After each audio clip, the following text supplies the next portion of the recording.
Every problem solved leads to more to be unsolved. This is the Yoakum Strength Podcast with me, your host, Austin Yoakum. And on this episode of the podcast, we have Alex Léveillé. Alex runs the Instagram page No Bullshit Physio, where he takes a science-based approach to debunking the BT field. Today on the podcast, he takes us down why this is so important to do, why there's so much bullshit in the first place, and how we can course correct the field to change us in the future. This was an awesome podcast with an even cooler dude, and I hope you guys get as much out of it as I did. I hope you guys enjoy his attitude and his cats and his whole kind of vibe. I really enjoyed talking to him. I really enjoy his page. You guys should go check it out if you want to laugh. We talked about the power of memes on this podcast, and I think he's one of the best at getting information across with a meme and getting people interested in what he is talking about through memes, and how powerful of that can really be long term for changing a narrative of a field without triggering people in a way that turns them off. I really believe if you can make somebody laugh at themselves or laugh at the field, you can change and shift their mind just a little bit more than the typical debates that you see, where it's like everybody's just kind of taking their own side regardless. Whereas I think laughter is one of the few ways that you can actually change people's brains and ideas with things. And I think he does one of the best jobs of it. So if you guys want to laugh, go check out his page, No Bullshit Physio, on Instagram, and check out some of his work, take some of his courses. Really, really cool dude. Hopefully you guys get as much out of this as I did. Thank you guys for listening. Keep chopping wood. Before we hit the intro music, I wanted to introduce to you guys the Yoakum Strength Insider. The Yoakum Strength Insider is our online training platform that takes all of the ideas that we talk about on this podcast and implements them into a program that is available to you at the touch of your fingers. Our goal with the Yoakum Strength Insider is to create better movers, to level up your life, and to move forward from where you are. We do this in a holistic fashion. Not only will you receive a program that has helped hundreds of people become better movers, you'll also receive access to our app that allows you to track everything, has video links for all exercises, and allows you to be in constant communication with a Yoakum Strength coach. Along with this, you'll get our 30-page PDF nutrition and lifestyle guidelines. That includes everything from what to eat, how much of it to eat, why we're eating it, meditation habits, and other lifestyle habits that we implement with our clients to really level up their lives. If you're interested in trying out one of these programs, use podcast 25 in the discount section right before you pay for 25% off your first program. Boom. This is the Yoakum Strength Podcast. Take the leap down the rabbit hole with us as we interview elite level guests to unravel what high performance really is. All right, brother, let's do this. Excited to have you on. Thanks for having me. You got the two cats. You got the cool setup here, ready to rip and roll. Yeah, let's go. You got them in the lap. Yeah. Well, maybe we tell the people how we met. We were about to get into a meme battle, but you were recommended to come on the podcast too many times. You didn't love the twitchiness. I didn't hate it. I was just like, what is going on? The fucking Yeah. seizures, bro. I was like, I guess it could work. It's just for me, I think we're in different settings. So I get a lot of athletes where I'm like, when they train with me, we just do the strength stuff and whatever. Cause I know as an athlete, when I was training, we would get a lot of like speed training already. So it usually wasn't something I had to train, but I guess if you're doing specifically conditioning for athletes, it could be like a really good option. It's just for me, it's just not the context I was in when I was an athlete and when I train my athletes. But yeah, that's where I like to keep things like in separate boxes. Like you got strength, and then the agility and the technique is more done like in the practice. But I guess again, it's just a question of different settings. Well, I should actually ask that too. What is your practice like in person? Who do you work with? Is it all online stuff? Are you more in the educational side? Like, what's that kind of look like your day to day for you? It's a bit of everything. So I have like 2 days a week where I do like educational stuff. I'd say like about right now, maybe a quarter of my income is just like influencer / education stuff. Like I have a journal club for this company called Physio Tutors in the Netherlands. I just present like an article per month, sorry. And then I also do like promotion for like platforms that I like, and I have my own like mentoring of subscriber thing on Instagram. And then I'm probably going to do courses off of that, visiting like places and then just giving courses in person. But most of my work is done in person at a physio clinic, a holistic clinic. Basically, I'm I was pretty much the only physio for a while, but now there's new ones. But I'd say 50% of my clientele is athletes, and then the other is just regular everyday people folk. And yeah, I'd say like whenever I need to do something more athletic, I just give people a gym program where I do a distance consult. So I do a lot of distant consults that way because my clinic is not equipped with the gym, which I'd say is like the one thing that sucks. The best thing is just that I'm self-employed, so I can do whatever I want. I can travel whenever I want. So I get to travel like 3 months a year, which is like ruinous, but it's pretty fun though. And then yeah, I also do like consults internationally, but that's like I'd say like that's 1 day a week basically, which I just schedule every one of my international patients together. And that's like injury consulting because Yep. technically I'm not allowed to say I do physio, but it's pretty much the same, except I just obviously don't do any form of like manual therapy or referral for imaging and that capacity because it's illegal. Is that in person too? Are you not allowed to say you're technically a physio in person, or is that just because it's international stuff? Just because it's international, it has to Okay. do with licensing. Yeah, Yep. yeah, yeah. In person, I'm a full-fledged Okay. physio. So that's what I'm like, bro. They kick you out when you Yeah. start calling. Do you know Aaron Kubal by chance?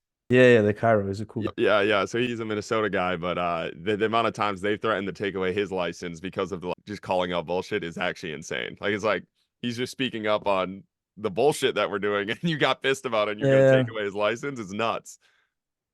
Yeah, no, it's insane. Even I wrote to the Cairo border because some guy doxed him. Some guy who didn't like him, just doxed his, he sent a photo of his house, and I reported that guy to the Cairo board because that's like I don't know if it's illegal in the States as well, isn't it? Yep. Yeah. Yeah. Like especially he has like he probably has like 1 million followers on TikTok, so it's like so dangerous to do that, especially since you guys have guns. Canada people are just gonna go like their house. We're not gonna do much. It's just gonna be like mildly inconvenient. In the States, you could literally die. So I don't know. I'm glad it's illegal then. Yeah, yeah, and it's also nuts too, because like if you met Aaron, like, Aaron's a Minnesota guy too. He went to a college that's like 5 miles away from my college. Has worked out at my Oh, gym. Nuts. If you've met Aaron, he's like the nicest person ever, bro, and he's super fucking like he's hilarious, and he's just calling out bullshit in really? front of him. Like it's kind of nuts to see that reaction. Strictly because he's stating a different opinion and calling it, and obviously he's doing it in like Yeah. a TikTok funny way, and but he like the Yeah. information he's spreading is not harmful. It's not like he's telling people to go do drugs, you know? He's telling people, hey, Yeah. cracky backy is kind of bullshit, and here's why. Yeah. It's interesting because I really don't get a Midwest nice out of him. Really? Like he doesn't sound like he's gonna like, shovel my driveway while I'm away. You know what I mean? He's got a little of that yeah, he does have a little southern attitude. He sticks to his guns too, though. I respect that. That's one of the things too. Like I respect about you is like looking through, even if you're calling out, like, I don't even give a fuck. Like you're calling out my shit, you don't like it. Like you're sticking to your guns. Like you saw something. That's what I like about your guys' pages is when you see bullshit, you call out bullshit and you go for it. Then you state a reason why it's bullshit too. And I think that's one of the things you and Aaron both do a nice job of is like it's not just saying that's bullshit, there's no other option. It's saying that's bullshit, here's why, here's what you could do. And the process there I Yeah. think is very freeing for a lot of people because I think especially in a chiropractic world, and I went through this myself when I herniated a disc. It is taught in a way of like you need that chiro to get better or you'll never get better, and it's so like trapping and Yeah. self-limiting in a way. And I'm sure you see this all the time in the physio world as well, but it's like somebody like yourself and somebody like Aaron, like, what they do, they as weird as it is, as rebellious it is, it's like it gives power back to the people to make choices that they feel like are best for their health based off actual information. And if anybody pushes against that, that should tell you a lot about that person. Yeah. Yeah, I mean, I think it's necessary because it's gotten to a point where, and I think I have data to back me up on this. Like, I think most people, when they're like, "Oh, who should I see for low back pain?" I'd rather they see no one and have just like very general advice than to see a bad person. And if you look at like the data, low back pain is the most costly thing for the whole healthcare system across the world. It's like it might be a trillion industry. I don't know, but it's like it's like more expensive than cancer to the healthcare system. And it's just a lot of it is just over treatment. We give we feel bad because people are in pain, so we give them like shit treatment that does nothing. They'd probably be better off with just general advice, like, hey, stay active within tolerance and try not to freak out too much. And that's obviously barring any like red flags and stuff that would underline like a serious pathology, which is super rare. It's like 5% of cases basically. Well, dude, in the States here, I've had when I worked in the college sector, there was two coaches that both had lower back pain or what they thought to be a herniation or bulge. They went in on Monday. Both of them, 2 days later, the doctor already had them set up for a surgery. 2 days later, dude. Jesus Christ. It like how insane is that, man? They came in like I talked, and then the one guy, bro, just you don't have to listen to any of my advice or listen to anybody but just like let's wait a week at least. Let's just see what happens. Yeah, Gone. Lower back is gone. It was gone. It sorted itself out. He was fine. it's And, insane. and then he was just like, oh, and then we did some stuff with the spine to like strengthen it and like work it a few ways, and he felt good. Yeah. But they had him. He went in on a Monday, and they had him already scheduled to get cut up on a Wednesday. How nuts is that, man? Yeah. I mean, it has to do with like it's one of the reasons why I'm not a fan of like a private healthcare scheme because it drives a lot of like over treatment like that. And I don't remember the exact study. I could dig it up later, but basically it showed that if the like one of the main predictors of surgery is how many MRI machines are in the place where you live. That's So real. if we have the technology, we're gonna do it. It's like that intro to the $6 million man or whatever. We have the technology, we can do it. So they're gonna do it. Yeah, it's awful.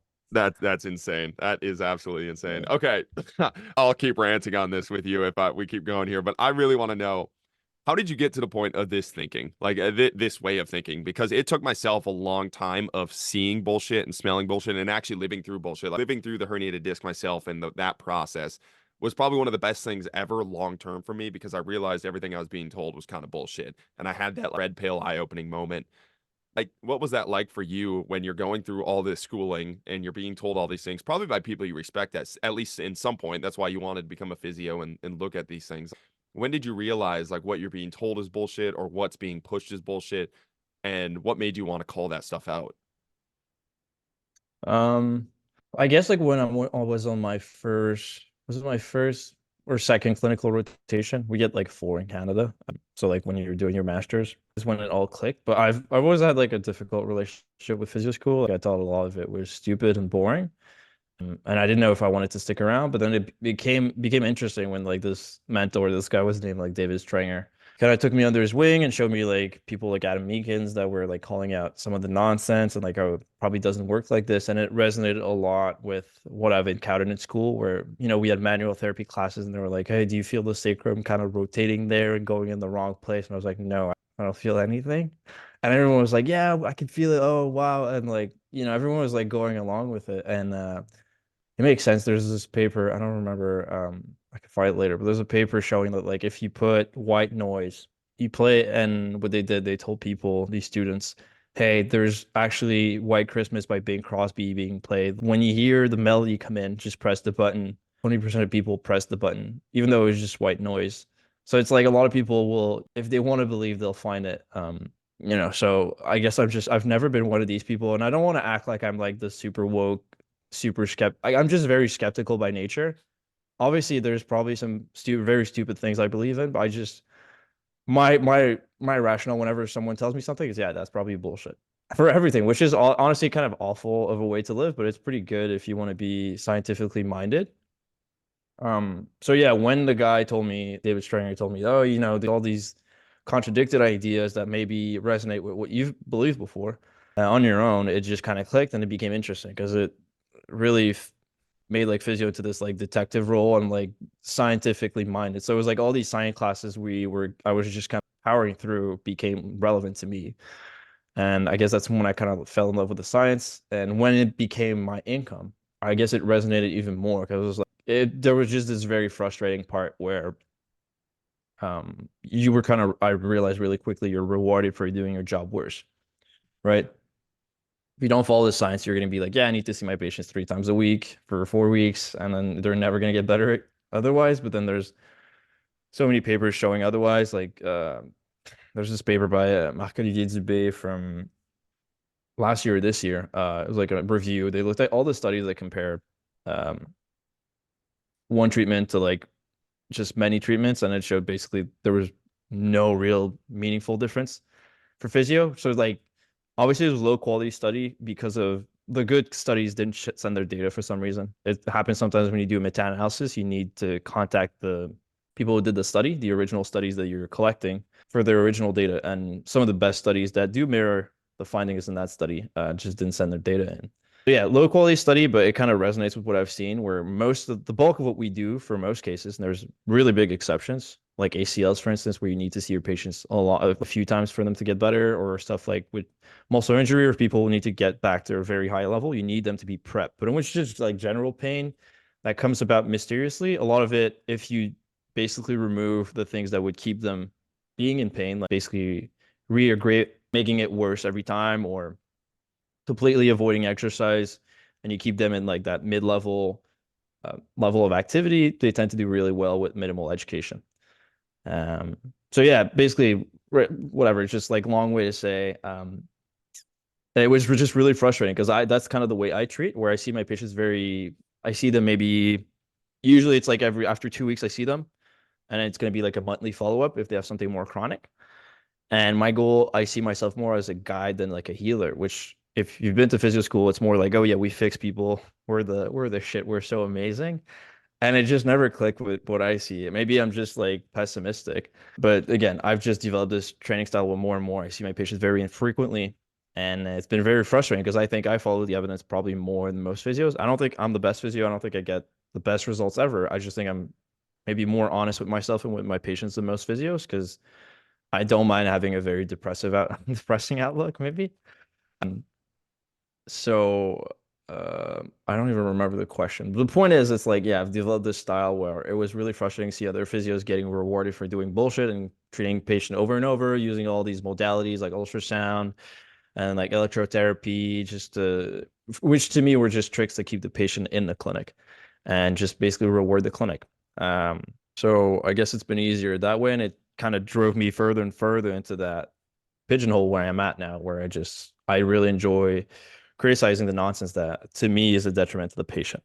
Well, and that Being was one of the things. unscientific. That was one of the things you said. You said you are being scientifically minded, and this is like how I know we live in such an insane time. It's like, I mean, you see this in the strength world too. It's like the people that don't actually follow the science, are not following the studies, are not following the skeptic and the curious mindset that is a scientist. Those are the people that are claiming science, like they Yeah. call people like you, they call people like Aaron, I mean, even the strength world, they call people like me, like the quakes, like the weird people, but it's like, do you guys know what science is, or do you have anything to back up what you're saying, or are you just saying the same thing over and over again for no reason? And then that's kind of the crazy thing. The real science is what you guys are doing, but in our society, not looked at as. Does that make sense? It's like we're rewarding the wrong people for being scientific when they are in Yeah. fact not being scientific at all. But it's like their moral, their virtue signaling as being scientific. I think one way that becomes popular is just that mechanisms are very, very interesting. Like if you ever taken biology lessons, it's super interesting. Let's say we're talking about weight loss. I could go on and on for hours about the mechanisms. Oh, you got your brown fat, and then you get the thermogenesis and whatever. And I'll give you an example, but like let's say Andrew Huberman does a lot of this. He does podcasts of like 3 hours, and like the advice I could sum it up in like I don't know 5 minutes, and it's just because he goes on and on. And I'm not one to criticize rambling. I'm keenly aware of like how I talk in circles. Um, but it's just that mechanisms are not that useful clinically because the body it's amazing at maintaining homeostasis. So maybe you're acting on one mechanism, but you've got all these mechanisms that are going to try to counteract it so that you maintain homeostasis because your body works at a specific pH, it works at a specific temperature. So all these mechanisms are useless. What you should be looking is effects. But it's really hard to make a podcast on effects. It's like, oh, does this diet improve weight loss? Yes or no, compared to what? Cast is done. Andrew Huberman will go on and talk about all the micro things or whatever, and he looks super evidence-based. And what he's talking about is super complicated, and there's some incredible work that's been done by scientists to find that out, right? It's just at the end of the day, for the client or the patient, what matters is does that actually help my case clinically? So I'd say that's one way that they kind of get around with it. And there's also that I'm sure Andrew Huberman's an amazing, I mean, he teaches at Stanford, but I just think I don't know, I want to make this anti-Huberman specifically, but it's just he's an expert in everything, which to me is always a red flag because it's like that meme by Kanye West. I like some of the Andrew Huberman takes, but what the fuck does he know about anything that's not neuroscience? Kind of like the Gaga meme. it's just like yes, I have more training than him in those things, and like I'm not doing a podcast about weight loss, but somehow every week he's an expert in that field. So I don't know. It's really easy to appear science based, and also if your what do you call it? Your platform is somewhat like anti-scientific. If they're more on the like the woo-woo side, let's say you're like a crystal page. If you say like, oh, that's actually not science, it's like we know science from the ancients. It's just people are gonna gravitate towards what fits their ethos or whatever. So it's kind of easy to dismiss people like me because if you're not like a nerd or like if you've had bad experiences with doctors or science, it's very easy to dismiss the most, I guess, Western medicine approach and call anything science. And one of the things that I think about a lot here and I talk about a lot on the podcast is like this paralysis with information. Like the net positive humor is more people are interested. Like more people are interested in Yeah. their health, they're interested in fitness, whatever. But then what I see is like now you have more people interested, like you said, interested in the small details that are not like the amount of times, bro. I mean, it is just strictly the fitness world. It's like they are talking about like microplastics or like fuck, what's some of the other shit they talk, maybe PUFAs, like they're talking about those things, and then I go see them like smoke a bowl and then eat a whole box of Oreos. I'm like, bro, what are we talking about here? Like, Yeah. so it's like, how do you balance the getting people interested, giving them information? Like, I don't think you should cut off information from people, but like you said, there needs to be a point where you're like, okay, all of that is great, all of it's interesting, all of it's awesome, but also here are the big rocks that move the needle. You know, like these are the things that actually matter Yeah.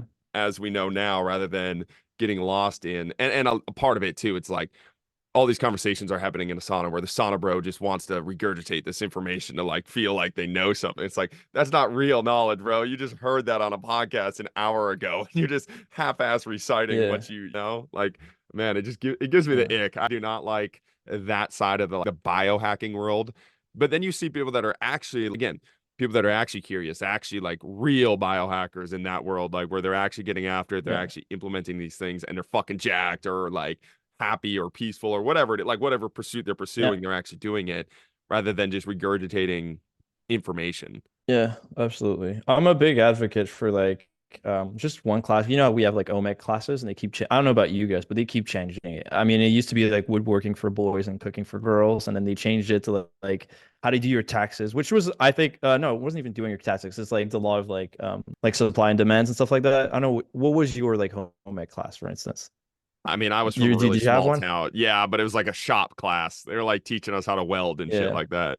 Yeah, so for us, every year they change it. I don't know if it has to do with like what the politics are or whatever, what they consider worthwhile in the household, but I think part of it should be, first of all, they should teach you how to do your classes. That's completely unrelated, but teach people how to do their taxes. And second, they should teach people like how to filter science, like a very basic, like, oh, this is the hierarchy of evidence. You should look at effects and stuff like that. Just because we always hear on TV or on the radio, like one study showed, I feel like everyone's reaction should be, okay, what study, what design? So that would help curb a lot of the misinformation at the source, right? Because it's like you can't control the world, but you can help people like be ready for it, if that makes sense. Like your kid's gonna get bullied, like let's say, but you can do a couple things to like him not getting bullied. Like don't name him something that sounds like penis and then teach him because maybe even if his name doesn't sound like penis, kids are gonna find a way for it to sound like penis. So like teach him, okay, if you get bullied, it doesn't mean you're a bad kid, blah blah blah, and then you make him resilient. We should do that with the brains of our young generation and do it at a young age so they become not like total skeptics like me because again, I don't think it's the best way to live for most people, but just have like some basic filter. Have you read the book Science Fictions? I got it by Stuart, what is that? Ritchie or something like that? No, I haven't read it. What's it Okay, about? I think you would get. I would love to know your thoughts on it, just to see if what he's saying is actually obviously because he could also be full of shit. But I was handed that book like 5 or 6 years ago by one of my mentors, and it's saying, man, it fucking opened my mind to like when people say like a study says like, okay, what the Yeah, fuck does that study say, and like what are the biases going in, and like he listed study after study of these massive studies published that people won awards for and everything like that. And then where they went back and realized either the scientist had a like he listed like four different ways you can fuck it up, like ignorance, just messing it up because you messed something up during your yeah, study, One of the other ones was like you had an ill intent going in, like you wanted to become famous, you wanted to become the person that discovered something, so you fibbed your numbers on purpose. Um, the talking about the fact about how studies that don't fit, like the null results, they don't get published ever, and you only publish results that are that show something, so then it like skews it that way. But it was a really cool book, and it just made me think of like that is a book that you could have every like high schooler read or every college kid read and just be like, okay, when you say this is science, like what are you talking about? Where, like, what did the study actually say? What actually happened in the study? And did you look into it at all? Rather than just reciting and spreading like the real misinformation. You're talking about like the misinformation that is checked on. It's like, man, we say so Yeah. much stuff without having anything to back it up. Yeah, I agree. Yes, it's true. And I think one thing people get wrong about me is they think I'm like they say, what's it called? Like scientism, when it's just like science is your religion. It's not. Like literally all I'm doing with my page is criticizing bad science. Like I am keenly aware of like how bad science can be. And I've worked in the lab, so I know the way I like to explain science is that when you're doing those like puzzles where you shove like a cube into a cube or whatever, Yep. that's kind of what you're doing with science. Is just that's what every human tries to do. We try to fit our bias into that little cube. Mm. The difference is in science, there's so much more hoops to do it. We're gonna be like, okay, does it work in 3D? Is it the right color? Whereas if you're just doing it on your own and it's like clinical experience, there's not those filtering processes that are happening. There's no ethics board. There's no systematic sampling. Whereas in science, we do have. So your bias will always come through. It's just we have more filters that kind of reduce it, if that makes sense. So like people who are against science, it's like, I prefer my experience. It's like, well, science is like the experience of many people filtered through a scientific process. So like you can't be against it. You know what I mean? It kind of doesn't make sense to be against it unless you're against like replicable results, if that makes sense. Yeah. Yeah. And I agree with the thing, like there's a lot of studies that are not published if they're not if it's a negative result, like if we don't show an effect, it's much harder to filter the information. That's why I'm a big proponent of what's called like meta-analyses. In general, if they're done well and the quality is high in the papers, because they usually do what's called a funnel plot, which is something they don't really teach at the master's level in physio. But a funnel plot is when you take all the studies that you've used for the meta-analysis, which is when you take all the studies and you average the effect to see on average what would be the expected effect.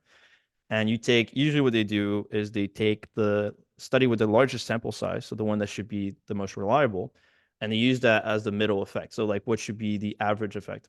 And then they put like a funnel. So I guess it's kind of like a cone, and they see how spread out it is. If it is a normal distribution, so if the study's been done, like if the studies on average represent the actual sample we should expect, it should be distributed evenly. But most of the times, what we'll see is there's a chunk taken, like someone took a bite out of the cone on the negative studies side. That's what's called like publication bias. And we can actually calculate. So they're like, oh, there's actually 26% of studies missing. Like there should be more negative studies. And the reason that happens is there's twofold. It's usually it's really easy. Well, people will not want to publish negative results because it's less interesting, or scientists will not push them because it's less interesting to them. Because usually we try to refute the null hypothesis, so it's a show and effect. There's also that like small studies, we call it a small study effect as well. So it's easier to reject a small study because there's less data invested in it.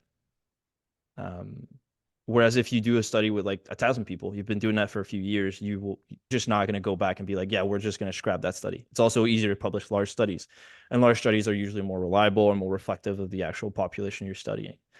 Yeah, so that pretty much rounds it up. Yep. Yeah.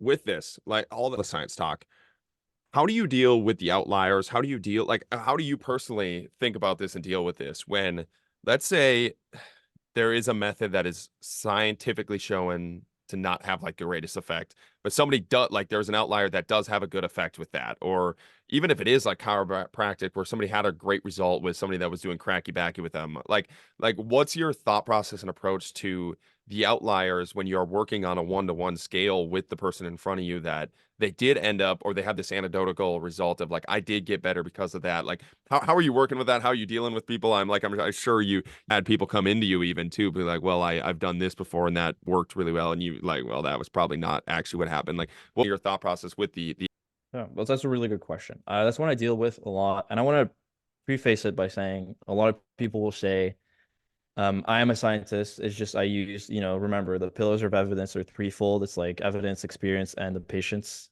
And I think that's a misguided use because if you do that, you know which one do you prioritize. I feel like you should go with the science because it's more reliable, and then when it's not available, you go with the rest, or you filter it. You go like with your clinical experience, how best do I fit this scientific evidence? And, along with my client's preference, like which approach do I use? Okay, so that's my preface. But right, remind me of the question. Yeah, how do I deal with when someone has response and approach that shouldn't? Well, first of all, like a lot of people will get better. I treat pain mostly.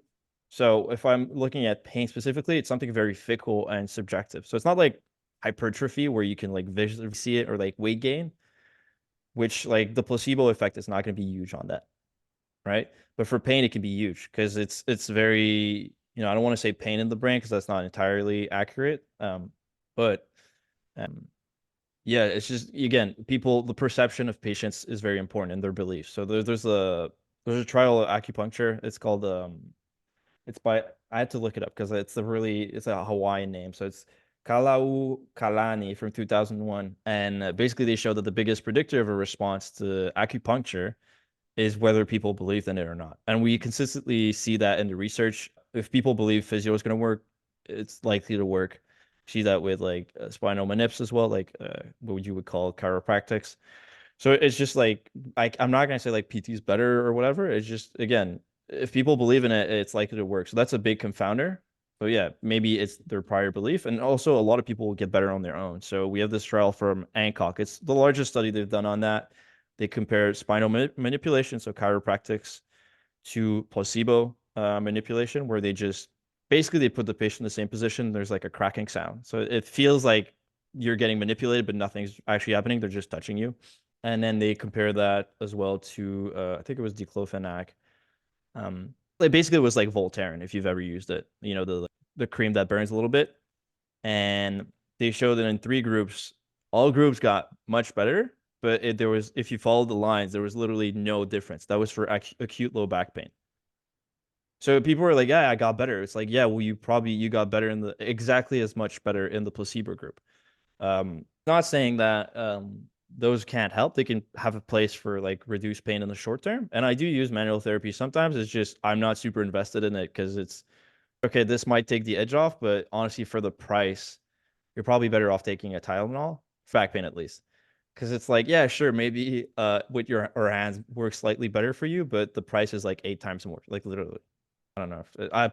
Drugs are cheap in Canada too, so that might be different. But so yeah, it's just that a lot of people get better on their own. So like, if you got better, well, congrats, you might have gotten better if you just like masturbated. We don't know, we didn't test it, and just maybe you just would have gotten better regardless. It's always funny when people say, "Oh, I got better because of this." It's like honestly, we don't really know. When people thank me like, "Oh, you made my life better for something like that," I'm like, "Well, time helped as well." I can never take full credit unless it's been going on for like years or something that I know have like an objective effect. Like, oh yeah, you look your quad hypertrophy by like 25%. I'm like, yeah, okay, I'll take some of the credit. Like high five. Otherwise, I'm just like, you did the work. I just guided you. So yeah, it's just that there's many confounding effects. I actually did a whole series on that regarding the functional patterns people. I don't know if you're familiar with functional patterns. Oh yeah. Yeah. So they're all like, oh, we have this proof or whatever, and their proof is literal pictures of people standing differently. It's like I can do that in 5 seconds. Like, hey, stand straight, good. And then they wasted like an hour doing that. And they're saying, hey, we can see that. Well, it's like there's a poor correlation between pain and posture. Or if you look at people before that pain, it's complicated. I'm not going to get into that. But point is, again, there's a lot of confounding variables. And that's another reason why, again, I'm a kind of stickler for scientific evidence. I'm not saying like I'll get it right all the time. It's just statistically, I'm more likely to get an approach that's likely to have a meaningful impact. That's just not the regression to the mean or people getting better because of time that actually take a dent out of the pain meaningfully. So yeah, and there's also just different people respond probably to different things. It's just we don't know. All I'm doing is always like I'm making a statistical bet that for the average person, this is probably going to help most because that's how science works. It's like if this is going to work in the majority of people. Yeah, Okay. long answer. Sorry. No. That was a great answer. Out there question is, do you believe there is power in ignorance and power in some of the, oh man, like you think about, because I'm thinking about like what would be the pushback argument from that. And is there power in ignorance and people not knowing like in people just believing in some bullshit if it does get them better. Like how do you like I'm thinking about how I would rationalize that. And for me it would be you're giving them the power of belief in like themselves and you're giving it back to them rather than having it be in some objective like somebody else has control over my healing abilities.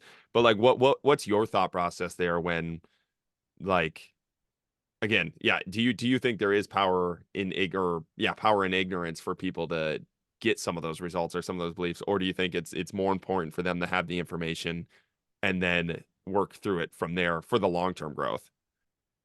A great question. I do think there's some power to it, but I think it's a double-edged sword. I'll just give a short answer, but there's a paper from Marco Testa from 2016. It's called Enhanced Placebo and Avoid Nocebo. Nocebo effect is the opposite of placebo effect. It's just basically you psych yourself to have a worse effect because you have negative expectations about a treatment. So I'd say that's kind of what I do with my patients. So I try to, be like, oh yeah, this is going to work when, you probably will. But so yeah, people get like positive expectations. But I will say like for patients, the problem is if they have these positive expectations about things, that placebo effect is usually a mild effect and it's usually short term. That's the problem. So if they keep having like these expectations about like positive outcomes for an intervention that doesn't have a long lasting effect, they might be losing money for like a very small effect. So like if they think that because there's positive expectations, they think they need chiropractics every week for the rest of their life, it might make them feel a little bit better, but probably not as much as like the thousands of dollars they're going to invest in that will. So maybe it would have been better to just take those thousands of dollars and take a vacation to, I don't know, like Cancun or something. Maybe not Cancun. Cancun sucks. I don't know, Indonesia or whatever. And just, have a good time or have a better work-life balance. Be like, okay, those thousands of dollars I'm investing in that thing that gives me short-term relief. And PTs do a lot of like fluff treatment. I don't want to act like I'm throwing chiro under the board. Like physios do a lot of manual therapy or like acupuncture and stuff like that. That is like mostly short term. And again, short term has value, but it's just in the long term, it's not going to take a dent out of it. And I think a lot of patients who get a lot of over treatment, there are some people with chronic pain that are keen, like they're very aware. They're like, yeah, this is just I want a short term relief from my pain because this sucks and I need like a break. Mm. Those patients, I'm fine. I have like one or two patients where that's all they do. They come in, we just do passive stuff because that's what they do, and they're already exercising and doing the stuff that they can do on their own for pain control.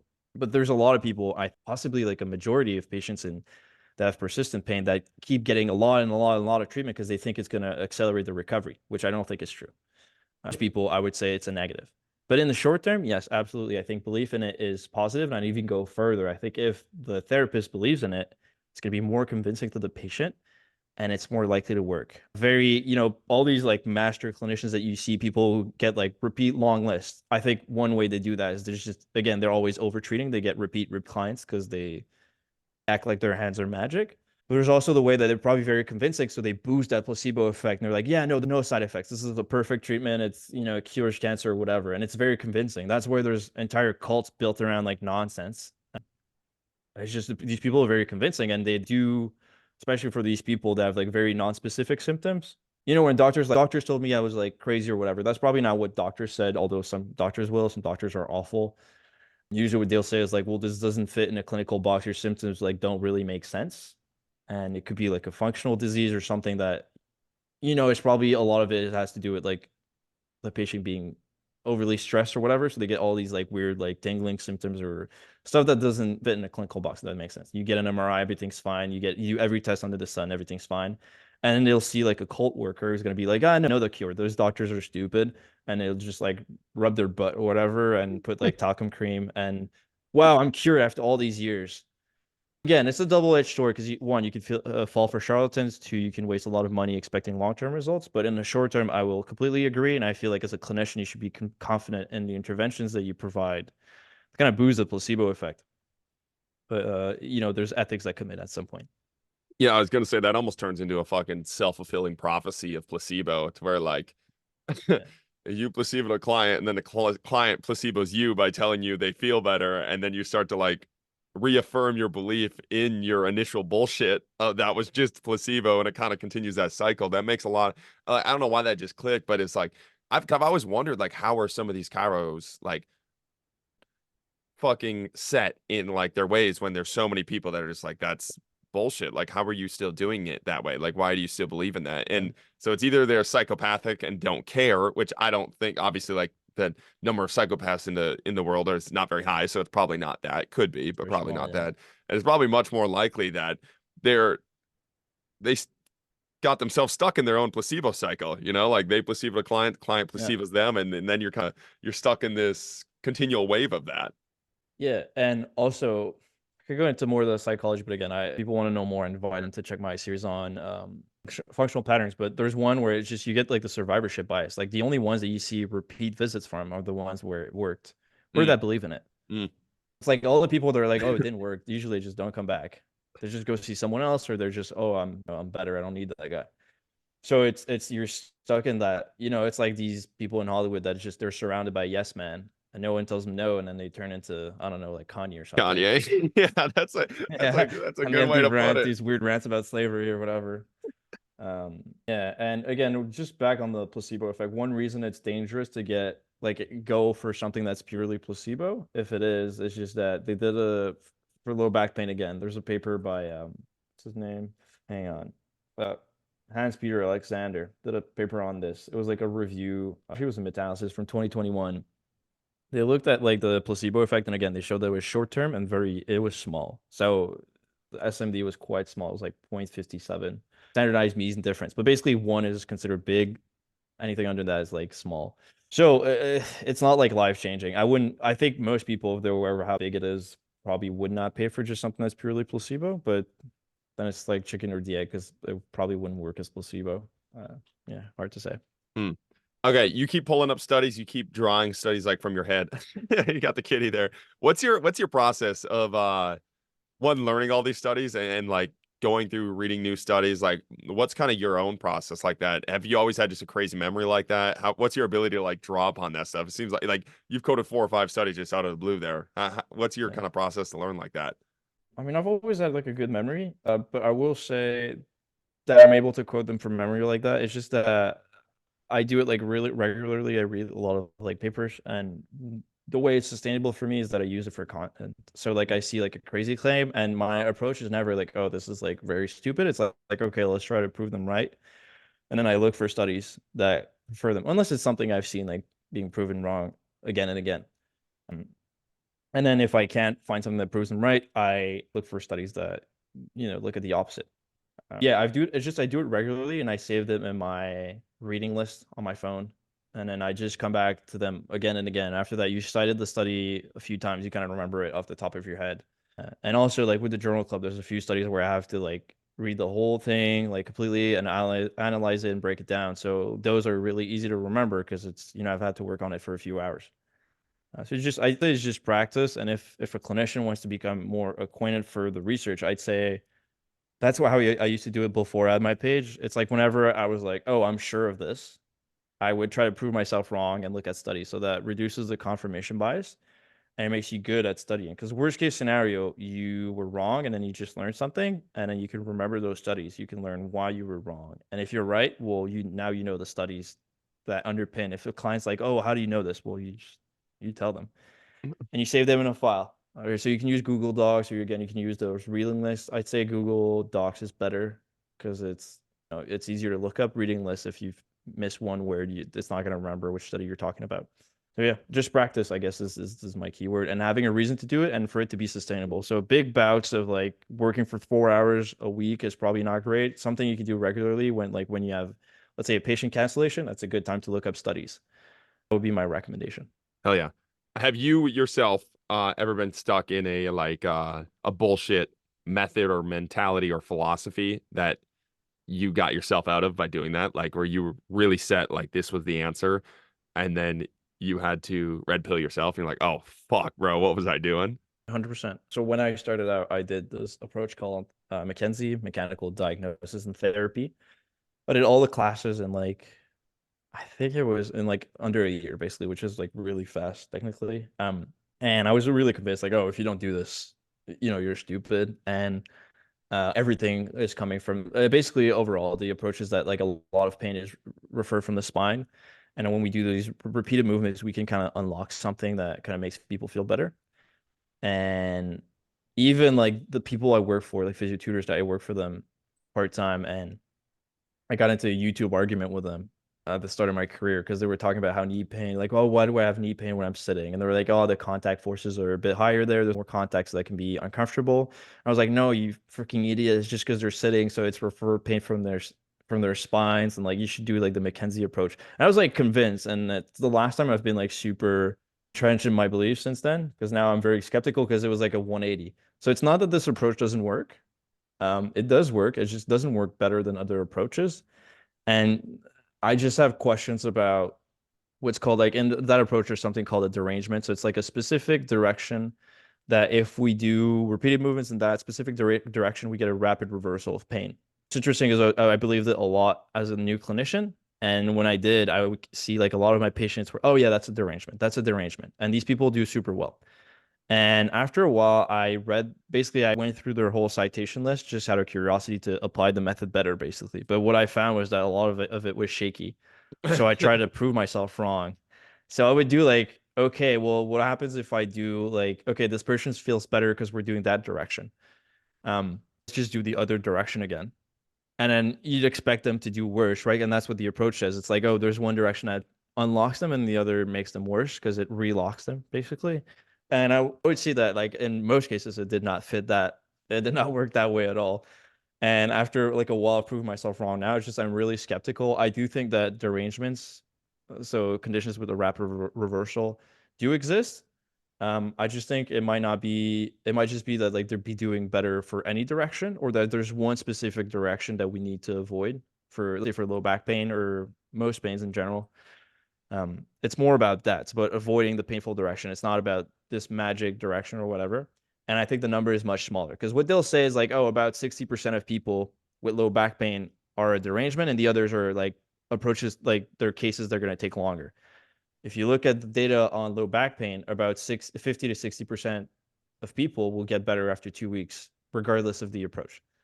So it's like, are you just seeing people getting better on their own, or is it just because of your magical approach? Because how they teach in the course is like, if they don't respond to any direction, you give them one direction that you think might help, and you're like, okay, come back in a week. And if they're doing better, you're like, oh yeah, we found a direction. It just took longer. So again, I'm not shitting on McKenzie. I use it still, and I think it's very useful for some very specific cases, and it's very useful to structure the way you think. I just think that they're overblowing their numbers, and I think we might be conflating a few things. It is still something interesting and something that should be studied more. But yeah, that's the last time I've been like, oh yeah, this is my way or the highway. Now my philosophy is that almost anything can work for pain as long as it's done consistently and tolerably, and that people believe in it. So No, that's more my way of doing it. Yeah. yeah, I was gonna say I really like that approach too because there's so many benefits to red pilling yourself and like having those oh fuck moments Yeah. without like while still being able to take the good from like those like moments, like that doesn't mean everything is trash and all of it. I remember like I think back to some of the stuff I was doing when I was starting off as a strength coach, and it like makes me puke. I'm like, God damn, bro, that was so fucking dumb. I was so fucking dumb and I was so fucking sure of it. Like those are the two worst things. Like I wish I was just Yeah. dumb and unsure, but I was so dumb and so sure of it. Like the twofold Yeah. manifestation there, and I had to red pill myself when I was like, oh shit, this stuff isn't working. This isn't like what I thought it was. But still being able to go back and grab some of those things. And what I feel like in our age of information, I especially see this in young coaches, and maybe you see it in young physios, but it's like people are so scared to dive into a methodology and ever be sure of something that they never actually learn something, like they're all Yeah. like on the edge of everything to where they never dive deep into anything and never actually learn it. And one of the things that you mentioned there is like you went through to, and you were doing it in the wrong way. You were doing it into like the I'm gonna prove myself right, but you ended up proving yourself wrong. But you can only prove Yeah. yourself wrong by diving deep into something, like by actually looking at the Yeah. details of the thing that you're getting stuck into. And I think I just see this in a lot of strength coaches. It's like you're never willing to go through that process of looking at, is this right or is it wrong? I'm just going to sit on the outside and be, I don't know if neutral is the best way. It's almost like uninformed with everything. Like you're unwilling to almost put your nuts on the line to go look at something full heartedly and then come back out on that back end. Like honestly, I feel like there's a benefit to being the young dumb coach that was sure of something. As long as you get out, as long as you stop drinking the Kool-Aid, because you Yeah. also have again, you see that in Kairos that we were just talking about. Like, there's a lot of people that just never get out. They be the young dumb coach, and then they fully swallow their Kool-Aid and they just continually drink that for the rest of their lives. But the fact that you can drink the Kool-Aid and then come back out and realize, oh, this is what all of this is, I think is a very beneficial experience for a lot of practitioners. Yeah, for physios as well, I'd say. Because yeah, there's a lot of dumb young physios as well. And any profession, I think, honestly. Yeah, I think it's useful because yeah, like you said, it's useful at the start because otherwise, if you knew how ignorant you were at the start of your career, and if I did, we'd probably be paralyzed and scared, you know? Exactly. So it's just yeah, you like you said, you have to get out of it. Yeah, that's a good point too. I talked about that with Jake Tura. It's like, yeah, the paralyzed if you just sit on the outside. Like if I was as skeptic as I was now, without the information I have now, I'd be so fucked Yeah. at the start of my field. Like I'd be screwed if I was Mhm. as skeptic. I would just sit on the outside, like, oh, I don't fucking know, and I have no data points or confidence in my own professional career at that time, like 6 years ago, 7 years ago, to be able to back anything I say up. So I'm skeptic and I don't believe in myself. And then what do you do with that? You're just anxious the whole Yeah. time as a professional. Like that's not good for your clients at all. No. I will say like again trying to prove yourself wrong over time and like delving into research or whatever methodology you're in, it makes you more uncomfortable with uncertainty because like you've seen it before. Mm. It just has to be gradual because like if you tell everything to someone in one bulk, it might be just too uncomfortable. Right. What does it look like if a new client comes to you? Like what's kind of your approach with a client with this no bullshit approach? Like what's the no bullshit approach look like in real life, in person, when somebody comes to you? I mean, I welcome them to the clinic and then ask them what's wrong, and then they tell me their story. I try not to interrupt them. And then usually I try to find like one or two movements that are you can do. Again, coming back to the what I said, like something that's tolerable. Usually I try to poke it a little bit into the pain unless we have very specific cases where that's not indicated. Tennis elbow, I like not to go into pain, for instance, because they're small tendons. And just in my experience, they tend to get irritated, and that reflects the research. But most things you can kind of like poke into pain a little bit. So I call that like loading the trigger. So I find something that kind of replicates the triggering motion, and then I do that until it gets less sensitive. Again, there's exceptions. For low back pain, I try to get them moving in any direction. That's not the provoking one. So like, let's say they do flexion and then they get super irritated doing that in the clinic. I'm like, okay, well, we're going to try to avoid that. Sometimes it's extension, sometimes it's side glides. So again, I just, and it's always like kind of like a guessing, like a trial and error process of like whether you expose the patient to pain or whether you protect them from pain. The data can help you a little bit as to where direction you're likely to go. Like let's say for someone that's in chronic pain, it's like it's unlikely that it's just because they keep redoing that irritating movement. There are cases like if it's, a lifter that keeps training over something irritated, but if it's just a regular person, usually if they're sedentary, they've been avoiding that movement. So then you'll try to expose them. So they're kind of like little clues, but when I'm not sure, I'll just tell patients like, it's a trial and error. If just send me an email if this doesn't go the way it should, and then we'll just readjust. There's that. And a lot of like education about health because my big goal is like having like patients being masters of their disorders if that's something that's going to last for a long time. So let's say someone comes in with a frozen shoulder, I'll tell them about what's good for reducing risk of recurrence because there's a 30% risk of recurrence. If you don't know what frozen shoulder is, it's when like your shoulder basically you can't go above 90 degrees. You're limited by more than 50% in two or more directions for shoulder movements. And I'll explain the nature of the disease. Like a lot of people don't know that it's autoimmune. And again, they're always like, what can I do so that this doesn't come back? Because it's very debilitating. It can last like a few years. Sometimes it stays. It's again like, oh, these are the things you could do. Take your blood pressure into account. Try to be more active. It's always like kind of similar in terms of advice because spoiler alert, like things that are good for your health are usually good for pain. Like they're going to reduce your pain. Yeah, having like, and I kind of want them to understand the process of how things work a little bit. I don't do that like the first visit always. I try to because it's hard to kind of I'll use your terms like red pill patients when they've been believing something for a while. But I want them to understand how things work because in case like let's say I'm not there and they go see someone else, I don't want them to get lost into the woo woo stuff too much. So yeah, I kind of indoctrinate them into maybe more of an approach of like, oh, I can take care of this if this happens again, or this is kind of what I should be looking for. So let's say someone sprains their ankle, I'll be like, okay, first thing you should do, like, well, we don't use ice anymore, but that's like a very low recommendation. I'm like, maybe don't use ice on an acute sprain, and then the first few days you should be moving. Maybe you don't need to see me the first few days, but you should be moving right away and put weight within tolerance. So get crutches if you need. So if they sprain it, because ankle sprains tend to be recurrent, this is what you should do, and then brace it, whatever. So again, I'm always preparing for if it happens again, and for them to kind of understand physio to kind of protect them against predatory measures next time. Hell yeah. And that was one of the things I had a question. When clients are coming to you, are they coming to you through your Instagram page where they have, because this is a thing that I realized the last year or so. It's like I was getting a massive bias of athletes that already believed in what I believed in. So of course it was working with them because like they already kind of red pilled themselves and then were with them. Whereas when we started or I went to a different team and kind of implemented some of the movement based stuff that we were doing, you had to go through the process of red pilling. So there was two very different situations there. Your clients that are coming to you, are they coming to you through the Instagram page and they know like your approach and your thought process with things, or is it they are full blue pill, just to keep with the terminology, they are full blue pill and you have to slowly red pill them? Like what's that kind of approach? I mean, I don't have a big following in my own town, to be honest. I'm in Montreal. Most of it, again, is kind of in the States and Australia. So I get a few, like a couple, but I get more people that are like, oh yeah, like, you really helped me. I had like this pain, and then now I'm fully better, taking care of it, whatever. So I get a lot of people who actually don't need to see me because they kind of understand my approach from there.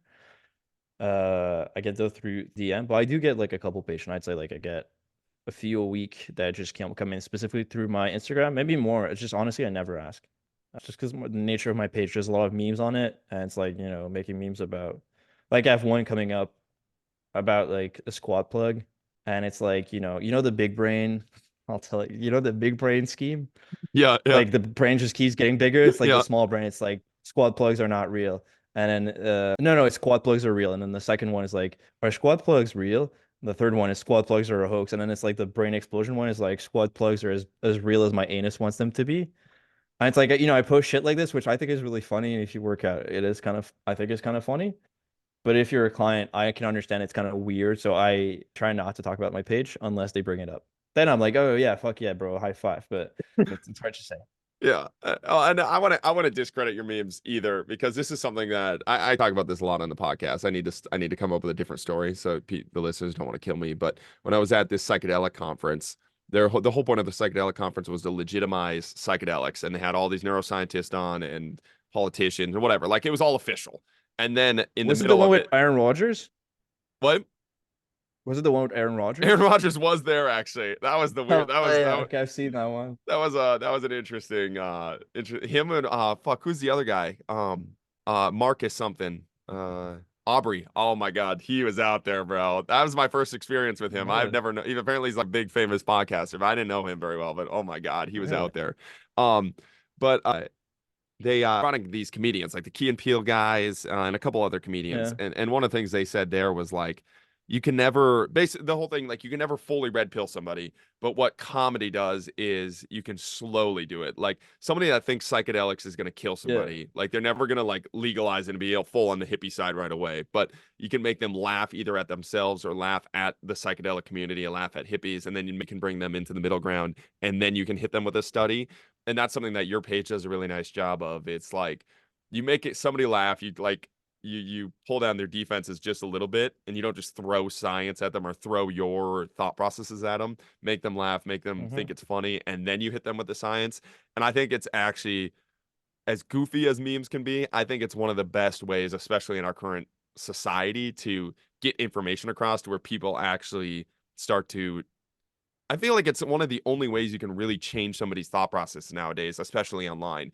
You try to share information, it's going to turn into a bias war of there's so much information out there. Like if I just share information, they're going to share information back and you're just fighting. But if you can make somebody laugh, I think you can slowly start to like plant a seed there. And I feel like it's one of the few ways you can do that.